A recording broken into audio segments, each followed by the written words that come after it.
So I am here with Jan. This is going great. So I'm here with John Lynch from Databricks. Let's talk about your title, right? As a global field CTO at Databricks. What exactly does that mean for you and Databricks, and more importantly, your customers? Yeah, so for the customers, is a lot like the role's a lot about guidance. I think, helping large organizations move to the cloud is a big part of it and modernize. And I think it's a lot of it is just experience doing it. And when I joined Databricks, the title didn't exist. I mean, we were actually, I think we're in the 200 to 300 employee range.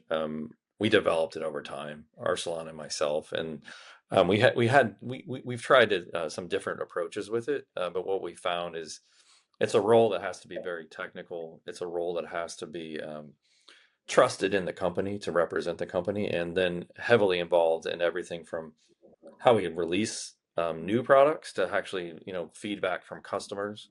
And then just overall, the fortunate enough, I think it's one of the nice things is the access and the guidance that you give as a field leader for the company. A lot of times the leaders of the company will ask, um, you know, someone in this role for, heavy opinions. We all tend to be very opinionated people. Yes, we do. What are some of the challenges that you see large enterprises face when it comes to connecting data and AI to actual business outcomes? Yeah, I mean, I think the biggest problem when they face, I mean, that I see the most, and again, I'm at big scale, like, usually Fortune 50 customers. More recently, earlier days at Databricks, I worked on everything. We had a much wider reach into terms of customers, and in my role, I work at every vertical. But the commonality is, a lot of times just getting a handle on data. A lot of times people they want to talk about AI and, more advanced things, but they don't even have, a really great handle on their data. And I mean, that's pretty prolific. And I think that when you think about historically about when Databricks started talking about Lakehouse, that's where it all began. And, back then folks were, they are almost laughing at us for coming up with that term, but now it's turned into a standard, and you really, everyone strives to actually deploy that way now, with Databricks and other vendors. And the reason is because if you don't have that foundation, you can't discover data, you don't know how folks are using it, you can't really build products. And I think that that's the biggest thing and in the last few years, a lot of times it was spent on file formats that you and I were talking about and joking about before we joined. It was like on table formats, right? That's kind of moved on. People talk about interop, and now they're talking a lot about how do I build a catalog in my business to support, my data business, and how do I become a data company? And that's what I've seen the most lately. And then now there's data monetization that comes out of that, when you're talking about all those things. So there's a lot of stuff that comes out during those early conversations when you're helping a large customer build a platform for the new world. Do you see a trend then towards more of that centralization approach or centralized approach to governance and data overall? At the catalog level, yeah, I think it's a matter of trying to centralize as much as you can at the catalog level, but the deployment of the data and the regions in the cloud, and that's where it gets a little different. Some customers deploy more centrally with, backup and disaster recovery to another region. Some customers are multi-cloud; they're deployed in multiple regions just based off their business lines. But I think the thing that everyone's striving for is more of a centralized place to catalog and catalog federation in these things, because it's about speed and discoverability of data, value of data. All those things are happening as people are building up, and actually cost pressures in different verticals. They're like, what data are we really using? Should we be spending time with this data? And I think that that's a theme I see. Yeah, no, and one of the trends that I've seen right now in the last few months too is a handful of different acquisitions by different companies around the catalog space. So I can definitely see that space being a little bit or getting a little heated up, I would say, where everyone understands the value of like, hey, let's have everything at least in a dotted line connected to one centralized location. So Yeah, and it's centralized. So there's technical catalogs, right? And there's business catalogs. I think there's those lines are even blurring some. But I think the thing is it's centralized is tough, but interop of the catalogs is a big thing we talk about. Interop a catalog, making sure that there's discovery, and then a lot of times that's along the lines of even integration with entitlement systems of big customers. So the smaller customers can oftentimes get away with a single catalog like Unity catalog, right? We're moving Unity closer to the business now, but when you go to a bigger customer, a lot of times a catalog Unity is deployed as more of the technical catalog, and we're integrating with an Elation or a Kleber, or even in a lot of cases with these large customers that are, especially in regulated spaces, they built catalogs that are purpose built for the regulation that they live into. What are some of the larger scale problems that you see sometimes smaller companies kind of prepare for, but perhaps are a little bit of a waste of resources at their current scale? Yeah, I think a lot of times, I think you and I touched on that a little bit too. Is like a lot of times they're like, they want to try to use so many platforms, whereas less platforms is more because it's they have less moving parts, right? I think less catalogs the smaller the company gets, right? And it a lot of times depends on their persona. So if it's a pretty technical company, we have a digital native business. They're very different than working with a Fortune 50 company, right? So I think what happens is a lot of times sometimes they'll try to act like that, and the complexity grows too much. And sometimes they also try to build their own, which I think is another thing of spending time where they shouldn't. At least that's my personal opinion. And where the bigger companies are actually trying to do the reverse. They're trying to like actually consolidate, and because they learned that lesson. It's but the thing that's nice about being a newer company, smaller, is that you're nimble. You don't have as much tech debt, so it's easier to make the shifts. When we make the shift from all these platforms that are large customer, there's more work involved. But the good news is it's getting easier on both sides.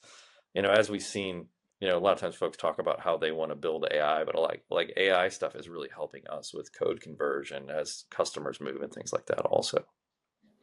No, it's interesting your point about on the larger scale ones, you are a little bit less nimble to make some of those big changes, right? And reminds me of a company that I worked briefly at where the SAP system was like from 20 years ago. So like the version was like the very old version, and it was working great, but it was beginning to have some issues because of it being so out of date. But the problem with that, the migration effort for even just upgrading even within the same system from 20 years ago, that was massive. That was a massive effort, and integrating it with modern platforms also was a massive effort. Like the the field names and everything else was still in German, and very fun problem. So Yeah, it's funny that you mentioned that.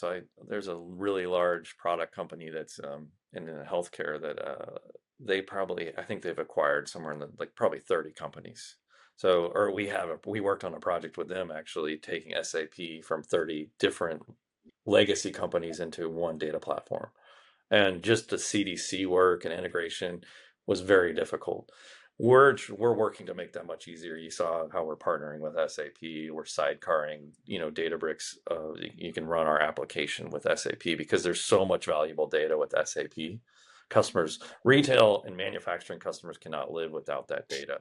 So I think the good news is companies like SAP are actually looking at data differently now too. So I think that, and looking at a company like Databricks, like 3 years ago, SAP may have not even, and Databricks may have not been on SAP's radar, and now we are. And the reason is because of what folks are doing with data at these really important businesses in the United States and elsewhere.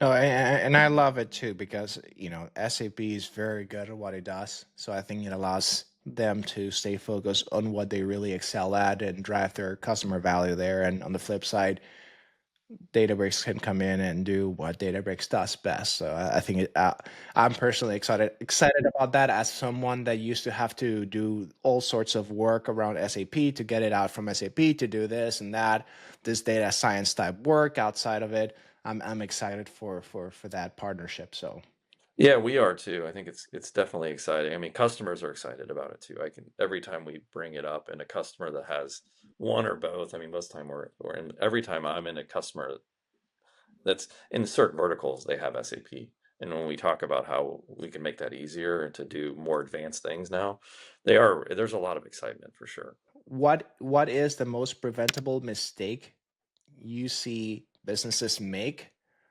that is detrimental to the value they can actually get from Databricks? Yeah, that's a good one. I've seen several different things. I mean, I think a big one right now. I mean, there's some big ones right now. One of them is not getting to our next generation Unity catalog sooner, right? That's one thing. But because I think the nice thing about going to Unity is it gives them a chance to spend the right time understanding their business units and how they want to actually catalog at an enterprise level. I think a lot of times the problems I see is, data duplication, bifurcation of data. All those things are ones that they start questioning how many data platforms they need, which is the right one. How do the customers find data? There's just a lot of things with data sprawl I see that are big. On top of that, I think it's really thinking about a kind of a roadmap and having like central, like a lot of times what I see too is fragmentation of their teams. Like they have teams doing data engineering all over the place that necessarily aren't working together. They've got teams that are doing pockets of advanced analytics all over the place, necessarily not working together. There's a duplication of effort on top of duplication of data. And I think as you get into a lake house, you start to see that value rise because of that. You'll start to see people working together who weren't working together before. You'll start to see a reduction in data sprawl, but then there's a chance to actually do more with data that because people start to believe more, right? I think that's the way I've seen it so far. And again, some of my view is slanted over, like, I started Databricks early, but in the last 3 or 4 years, I mostly have worked on big ones. And, you're talking a lot of them are in the many hundreds of petabytes or hundreds of petabytes range of data. So the problem area there is different. So that's where I could be a little slanted, I guess, is my point. Yeah. Started from megabytes to petabytes. So Yeah. Yeah.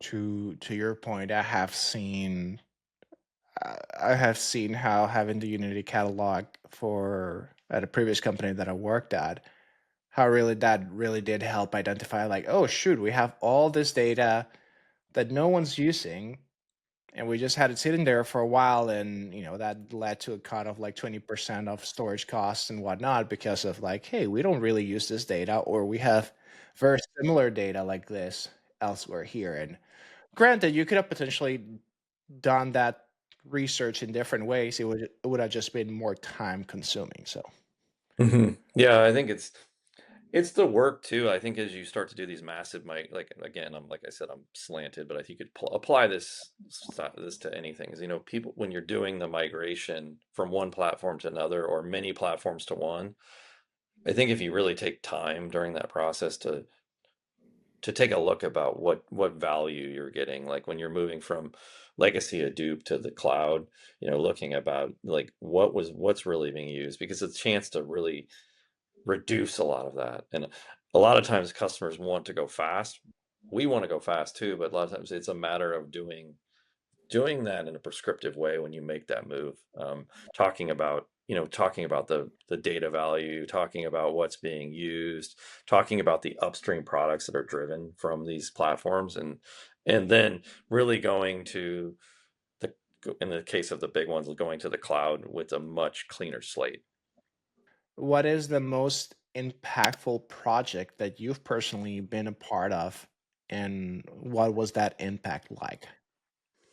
Yeah, I think for me, it's since the day I joined. I mean, my first day at Databricks, like I said, we were a much different company then. But I was in a meeting with one of the largest retailers in the world then.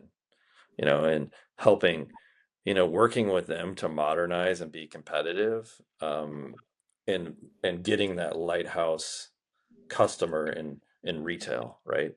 That was, I realized it at that moment, like, it's awesome to be here. It's awesome to be a part of somewhere where we're actually helping these companies transform.